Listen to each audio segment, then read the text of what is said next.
Hello बच्चों, कैसे हो? Good morning everyone. बेटा आज हम लोग क्लास 11 का फ़िज़िक्स शुरू कर रहे हैं। ठीक है, क्लास 11 के फ़िज़िक्स। और ये किसके किसके लिए इम्पोर्टेंट होगा? बेटा जो भी इंग्लिश मीडियम में बच्चे पढ़ते हैं, चाहे वो किसी स्टेट बोर्ड के पढ़ रहे हों या सीबीएसई के हों या आईसीएसई के हों, उन सब के लिए काफ़ी ये फ़ायदेमंद होगा। ठीक है बेटा, क्लास 11 फ़िज़िक्स। ठीक है, अब देख बच्चों, मान लो कि ये क्लास 11 है। ठीक है बेटा, अब हम जा रहे हैं इसमें देखने के लिए कि आखिर कौन कौन से चैप्टर हमें क्लास 11 में पढ़ने हैं। ठीक है, ओके बच्चों। तो सबसे पहले अगर आप बात करते हैं, है ना, तो दो बुक है बेटा। एक तो फर्स्ट बुक है हमारे पास एनसीईआरटी की अगर बात कर लें हम लोग, ठीक है, और एक सेकेंड बुक है। ठीक है, ठीक है बच्चों, सेकेंड बुक। ठीक है, अब देखो जो पहला चैप्टर है ना बच्चा, उसमें काफ़ी मतलब कि बहुत सारे टॉपिक मिक्सड है ना। हम आपको जैसे कि फर्स्ट चैप्टर में यूनिट डायमेंशन है, एरर भी है, मैथमेटिकल टूल्स भी है, वेक्टर भी है ना। तो उसको हम लोग सबसे पहले निपटाएंगे। ठीक है, तो मैं आपको पढ़ाऊंगा बच्चों, सबसे पहले वेक्टर की ज्ञान दूंगा। ठीक है, फिर मैथमेटिकल टूल्स। ठीक है बच्चों, मैथमेटिकल टूल्स। फिर मैं आपको पढ़ाऊंगा unit dimension, units and dimension. फिर हम लोग पढ़ेंगे बच्चों यूनिट डायमेंशन एरर। क्या पढ़ेंगे हम लोग? एरर पढ़ेंगे, एरर एनालिसिस।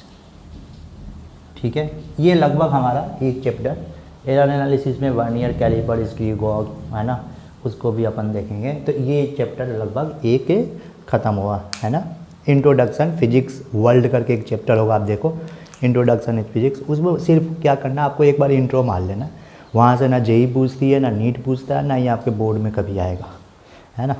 आपको पूछा जाएगा न्यूक्लियर एनर्जी क्या है, चाहे न्यूक्लियर फिजिक्स क्या है, क्वांटम फिजिक्स क्या है ना, इलेक्ट्रोस्टैटिक फोर्स क्या है, ये सारी चीज़ें पूछी जाएंगी। तो वो आपको धीरे धीरे उसका पता चल जाएगा, बस आपको उसको पढ़ना है। इंट्रोडक्शन है, मेन फिजिक्स यहाँ से शुरू होगा।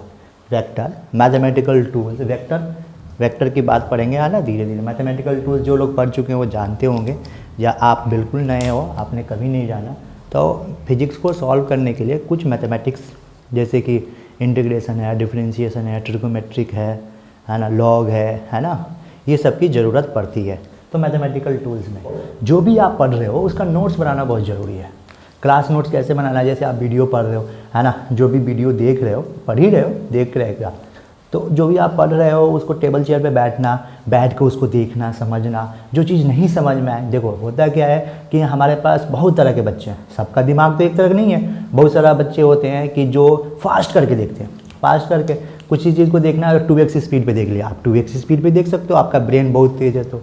लेकिन मान लो कि आप एवरेज क्लास के बच्चे हो और फील नहीं करना कि हम एवरेज हैं, ऐसे फील नहीं करना अरे यार मेरे को कुछ नहीं आता, मैं तो बहुत एवरेज हूँ। वैसे फील करोगे तो फिर तुम्हें कुछ भी ज़िंदगी में कभी भी सीख नहीं पाओगे, है ना। मैं अगर भूल नहीं रहा हूँ बच्चों, तो मेरे को एक कहानी सुनाया था। एक कोई साइंटिस्ट था जिसको स्कूल से निकाल दिया गया था, शायद एडिसन साहब थे या कोई थे, मैं नाम एग्जैक्ट याद नहीं है मुझे, लेकिन वो साइंटिस्ट थे, है ना। ठीक है, उनको स्कूल से निकाल दिया गया था। तो वो प्रिंसिपल ने कहा कि मतलब एक चिट्ठी भेजा और बोला कि जाओ अपने मम्मी को दे देना। मम्मी ने चिट्ठी पढ़ा तो उसमें मतलब उसमें लिखा था कि क्या लिखा था मैं अभी नहीं बताऊंगा, है ना।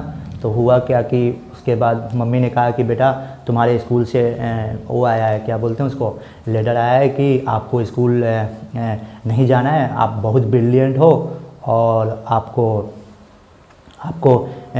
कोई और अच्छा स्कूल देखा जाए, या तो फिर मैं पढ़ाऊँगी, क्योंकि आप इतने ब्रिलियंट हो कि कोई आपके लायक टीचर नहीं है ना। कोई भी ऐसा ढंग का टीचर नहीं है जो आपके लेवल पे आके समझा सके। ठीक है भाई। तो उसके बाद क्या हुआ कि उनकी अम्मी का इंतकाल हो गया, है ना, मतलब डेथ कर गई काफ़ी दिनों के बाद। ठीक है, और ये मतलब कि साइंटिस्ट वाइंटिस्ट बन गए थे साहब। ठीक है, तो वो बक्सा जो होता है ना, बक्सा वसीयत जिसे बोलते हैं, तो वो बक्सा में उन्होंने देखा तो उसमें लेटर मिला, वो डेट वोट लिखा था, स्कूल का नाम लिखा था। तो अम्मी के जाने के बाद इनके माँ इनकी चली गई थी, चल बसी थी। तो उसके बाद उन्होंने देखा उस पर लिखा था कि उस पर क्या लिखा था, उस पर लिखा था कि मतलब कि आपका जो लड़का है वो मतलब कि मंद बुद्धि है। मंद बुद्धि मतलब बेटा कि उसको समझ में नहीं आता, 10 बार बोलो फिर भी समझ में आता नहीं है, इसीलिए हम इसको स्कूल से निकाल रहे हैं, है ना। तो एक माँ थी बेटा जिसने अपने बच्चे मंद बुद्धि को क्या बना दी, साइंटिस्ट बना दी। शायद थॉमस एडिसन ही थे, है ना, आप लोग नाम सुने होंगे उसका। खैर कोई नहीं, तो मैं आपको ये कह रहा था कि अगर आपको मान लो कि थोड़ा स्लो समझ में आता है तो आप स्लो में देखना, ये 1 की स्पीड में देखना। आपको फास्ट समझ में आता है तो 1.5 देखना, 1.25 देखना। समझ में आ रहा है ना। तो उससे क्या, और नोट्स बनाना, क्या करना, ये इंट्रोडक्शन है, आप जैसे कि जान लें इंट्रोडक्शन है, तो इसमें मैं पूरे बता रहा हूँ आपको कब बेनिफिट होगा, ठीक है। आप नोट्स बनाना, नोट्स को बनाने के बाद क्या करोगे, नोट्स बनाने के बाद क्या करोगे, उसको बार बार रिवाइज करोगे। दूसरी चीज़ होगी, आप स्टूडेंट हैं तो आपके पास कम से कम 3-4 तरह के प्रकाशन की बुक होती है। हम लोग तो टीचर हैं तो हम लोग के पास तो और ज़्यादा बुक होगी, तो सारे बुक के क्वेश्चन मैं करा नहीं सकता। यहाँ पे हम बेसिक नहीं, ऑल कंसेप्ट देखेंगे, जितने कंसेप्ट हैं सारे के सारे कंसेप्ट देखेंगे, है ना।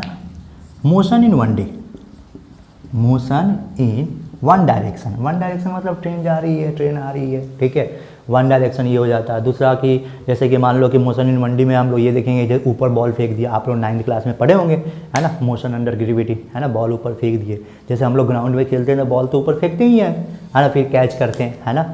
तो वो मोशन इन 1D में मतलब कि एक डायरेक्शन, है ना, या तो मैं तेरे तरफ देख रहा हूँ तो मेरे तरफ देख रहा है ना, एक डायरेक्शन, 2 डायरेक्शन नहीं, है ना, एक डायरेक्शन। 1D का मतलब 1 डायरेक्शन, ठीक है। मोशन इन 1D निपटाने के बाद बच्चों हम पढ़ेंगे motion in 2D। Motion in 2D, इसको मोशन इन प्लेन भी लिखता है किताबों में, है ना, जिसमें प्रोजेक्टाइल मोशन आता है, ठीक है बेटा, प्रोजेक्टाइल मोशन। फिर हम लोग पढ़ेंगे रिलेटिव वेलोसिटी। क्या पढ़ेंगे जल्दी बोलो, रिलेटिव वेलोसिटी, ठीक है ना। रिवर बोट प्रॉब्लम ये सब, है ना, रेनमैन प्रॉब्लम, जैसे कि बारिश हो रही है तो कितने एंगल पे आप छाता रखोगे, छाता बोले तो अम्ब्रेला अंग्रेजी, ठीक है, अम्ब्रेला रखोगे ताकि आप भीग ना पाओ, है ना। नदी फ्लो कर रही है, हम नदी के उस पार जाना चाहते हैं तो एग्जैक्ट तो नहीं जा पाएंगे, किसी थोड़ा दूर जाएंगे, और एग्जैक्ट जाने के लिए कितने एंगल पे चलें, है ना। ये काफ़ी इंपॉर्टेंट होता है बेटा रिलेटिव वेलोसिटी, है ना। मैक्सिमम बच्चों को ये समझ में आती नहीं है, ठीक है, तो आप लोग ध्यान से देखना और कंटिन्यूअस देखते रहना, ठीक है। ये motion in 2D, motion in plane और प्रोजेक्टाइल मोशन क्या होता है, वो आपने आप फुटबॉल खेले होंगे तो आप जानते होंगे बेटा, है ना, कि अब फुटबॉल होता है ना। फुटबॉल मैं खुद भी खेला हूँ, तो आप जानते हैं कि जैसे कि हाँ सब खेलते हैं यार, ठीक है, तो आप फुटबॉल नीचे रखा, पता है उस टेक्निक होता है यार कि वो मारते हैं ना तो एंगल पे जाता है ना, एक टेक्निक से मारते हैं। हम लोग बचपन में मारते थे ऐसे जाता था, तो मोशन इन 1D हो गया, लेकिन वो क्या होता है ऐसे जाता है ना, उड़ते हुए, ठीक है, ऐसे जाएगा तो अपोजिट प्लेयर होगा तो यहीं रोक लेगा ना, और फिर तेरे को गोल कर देगा तो तू आउट हो, मतलब आउट बोले तो क्या तुम्हारी टीम हार जाएगी। तो ये ऊपर से मारते हैं, अपने प्लेयर के पास भेजते हैं, ठीक है। तो देख देख देख देख देख एक ये डायरेक्शन में भी जा रहा है ये बॉल, मान ले यहाँ पे है, तो क्या किया, ये इधर भी गया और इधर भी गया, तो ये 2D है ना। मोशन इन 3D बोलते हैं, वैसे लिख देते हैं किताबों में कि मच्छर उड़ रहा है, मच्छर जो हमारे घरों में होता है। सर हमारे घर में मच्छर कहाँ से सर, हम लोग ऑल आउट लगाते हैं, ठीक है कोई नहीं, चाहे मक्खी तो देखा ही होगा ज़िंदगी में, है ना, तो मक्खी जा रही है, मतलब रैंडम डायरेक्शन 3D, है ना, एक्स में भी, वाई में भी और जेड में भी। घबरा नहीं, जेड एक्सिस होती है, मैं बताऊंगा उसको, ठीक है, थोड़ा सांस ले लो। हाँ, तो ये रिलेटिव वेलोसिटी हो गया, मोशन इन 1D हो गया, मोशन इन 2D हो गया, मोशन इन 1D हो गया, रिलेटिव वेलोसिटी। ये हमारा सेकंड चैप्टर, हम मानते हैं इसको, है ना, क्या मानते हैं, सेकंड चैप्टर। अब बेटा इसके बाद आएगा तो हम जानते हैं कि बिना जब तक फिजिक्स कंप्लीट नहीं होगी, जब तक हम किसकी बात ना कर लें, हमारे कौन सा साहब बोलो जल्दी, न्यूटन साहब। तो इसके बाद आएंगे न्यूटन साहब। कौन से साहब आएंगे जल्दी बोल, न्यूटन साहब। तो न्यूटन्स लॉ ऑफ मोशन का NLM चैप्टर बोल दिया उसका, ठीक है बेटा, NLM। अच्छा NLM के बाद हम लोग पढ़ेंगे फ्रिक्शन। क्या पढ़ेंगे जल्दी बोल, फ्रिक्शन। अब बच्चे कहते हैं सर कि NLM और फ्रिक्शन क्या होता है। फ्रिक्शन बहुत तरह की चीज़ें होती है बेटा, है ना। फ्रिक्शन मान ले कि जैसे कि हम लोग चल रहे हैं तो हमारे चलने में भी फ्रिक्शन का रोल है। फ्रिक्शन कम हो जाएगा, हम स्लाइड होकर गिर जाएंगे। बारिश तो हो रही है, तो बारिश हो रही है, आप गए बाहर में तेज़ी में, या आप स्लीपर पहने हो और स्लीपर का जो सोल है वो ख़त्म हो चुका है, घिस गया है ना, तो फिर गिरोगे तो फिर मज़ा आएगा, है ना। तो वो फ्रिक्शन इसमें अच्छे से पढ़ेंगे। देख अभी वीडियो लंबा ना हो जाए, इसीलिए मैं हल्का हल्का इंट्रो बता के सब चैप्टर को तुम्हें बता रहा हूँ कि भाई हम करेंगे क्या, ठीक है। और फ्रिक्शन, ये क्या हो गया जल्दी बोलो, ये फ्रिक्शन हो गया, NLM हो गया, ठीक है भाई, बहुत बढ़िया।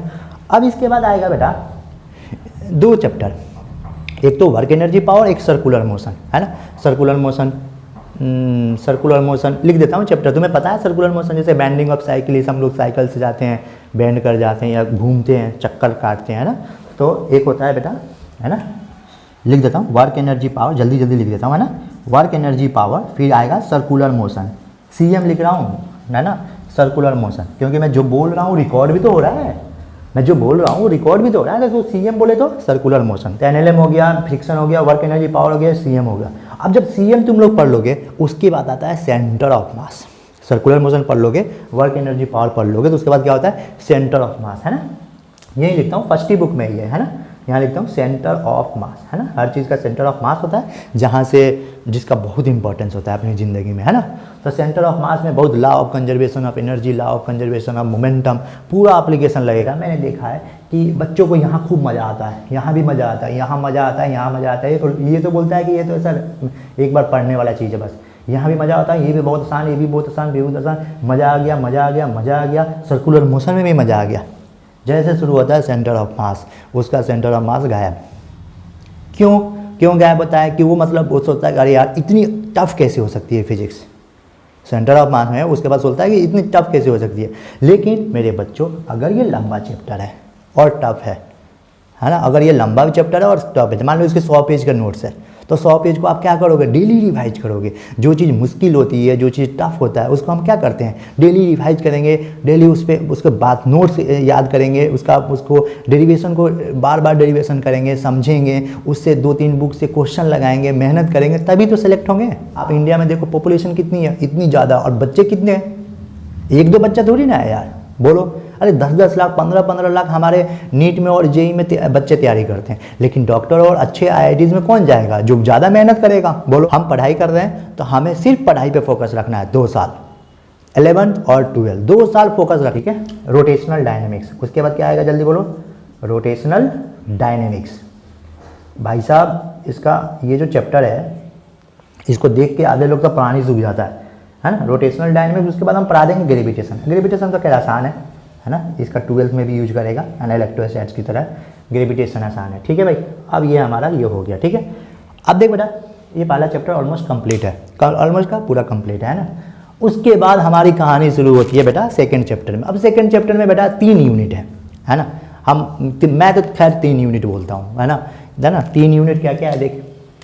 एक तो है भाई हीट एंड थर्मोडायनेमिक्स। क्या है, जल्दी बोल, heat and thermodynamics, heat and thermodynamics, तुम्हें दिख रहा है ना। दूसरा यूनिट है मेरे बच्चों फ्लूइड मैकेनिक्स, हम बोलता हूँ, है ना। क्या बोलता हूँ, फ्लूइड मैकेनिक्स, है ना, फ्लूइड मैकेनिक्स, है ना, ठीक है। और तीसरा यूनिट है ना SHM, wave sound, SHM wave sound motion, है ना, वेव साउंड मोशन ऐसे बोलते हैं, चाहे वेव साउंड, है ना, wave sound and Doppler effect, scientist है ये, है ना, ठीक है।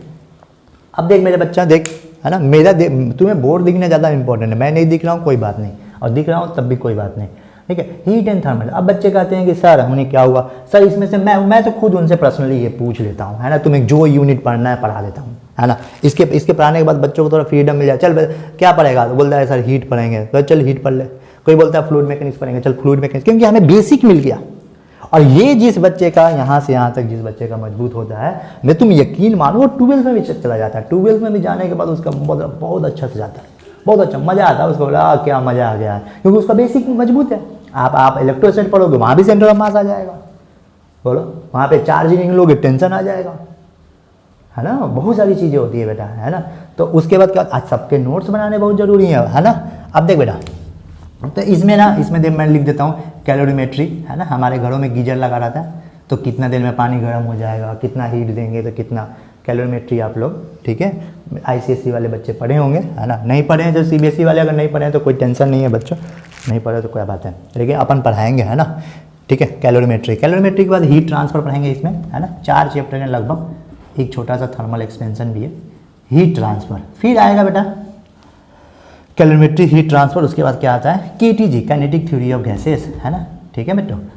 और उसके बाद आएगा मेरे दोस्त, उसके बाद थर्मोडायनेमिक्स पढ़ेंगे। क्या पढ़ेंगे? थर्मोडायनेमिक्स, ठीक है। थर्मो केमिस्ट्री वाला नहीं, ये अलग होगा बेटा, है ना, थर्मोडायनेमिक्स, ठीक है। और उसके बाद एक थर्मल एक्सपेंशन चैप्टर होता है, थर्मल एक्सपेंशन, है ना, ठीक है। और इसमें आता है बेटा फ्लूइड मैकेनिक्स। फ्लूइड मैकेनिक्स में एक होता है कि एक तो फ्लूइड मैकेनिक्स मान ले, एक होता है प्रॉपर्टीज ऑफ सॉलिड्स, ठीक है भाई, है ना, स्ट्रेस वगैरह सब पढ़ेंगे, ठीक है। उसके बाद आता है बेटा इसमें इलास्टिसिटी वगैरह, है ना, इलास्टिसिटी लिख दे, इलास्टिसिटी, ठीक है। और इसमें इलास्टिसिटी को थोड़ा सा और लंबा कर देंगे। मैं बच्चों ये क्या करूँगा ना, ये तुम लोगों को थर्मल एक्सपेंशन एंड इलास्टिसिटी दोनों को कंबाइन पढ़ा दूंगा, चाहे अलग पढ़ा दूंगा, क्या फर्क पड़ता है ना, ऐसे, ठीक है भाई, है ना, इलास्टिसिटी वगैरह। अब एसएचए में एक अलग चैप्टर है जिसको पढ़ाने में बहुत मज़ा आता है ना, तुम्हें भी मज़ा आएगा। फिर एक ट्रांसवर्स वेव। वेव का मतलब क्या बेटा हमें पढ़ना है? Transverse wave. ट्रांसवर्स वेव क्या होती है? जैसे कि मान लो रस्सी देखा होगा आप लोगों ने, रस्सी देखा होगा, रस्सी को क्या करोगे, मार दो तो इसमें वेव्स इन स्ट्रिंग, कभी कभी चैप्टर टीचर इसको लिख देते हैं किताब में वेव्स इन स्ट्रिंग, है ना, मैक्सिमम ज़्यादा उसकी बात करेंगे। इसके अलावा भी बहुत सारा चीज़ होता है बेटा। उसके बाद साउंड, जैसे कि साउंड मतलब 2 स्पीकर बजा दो, है ना, तो फिर कहाँ पे कितना सुनाई देगा, बहुत इंपॉर्टेंट होता है, ठीक है बेटा। तो ये साउंड होता है ना। डॉपलर इफेक्ट, डॉपलर इफेक्ट में इसमें बेसिक अगर बात कर लूँ तो जैसे ट्रेन हमारे पास आती है तो हमें ज़्यादा फ्रीक्वेंसी सुनाई देता है, अगर दूर जाएगी तो कम सुनाई देगा, फ्रीक्वेंसी का चेंज होना। डॉपलर इफेक्ट इन लाइट भी पढ़ा दूंगा तुम्हें, ठीक है। तो ये हम आज का मैं साइड हट जाता हूँ, तुम लोग इसको, आप लोग स्क्रीनशॉट लेना तो स्क्रीनशॉट ले लो, स्क्रीन रोक के तुम लोग इसको लिख लो बेटा। ये हमारा क्लास 11 का पूरा प्रोजेक्ट है, ऐसे सोचो, है ना, ठीक है मेरे दोस्त। मैं अब तुमसे विदा लेता हूँ और अपने नेक्स्ट वीडियो में तुमसे मिलता हूँ, है ना।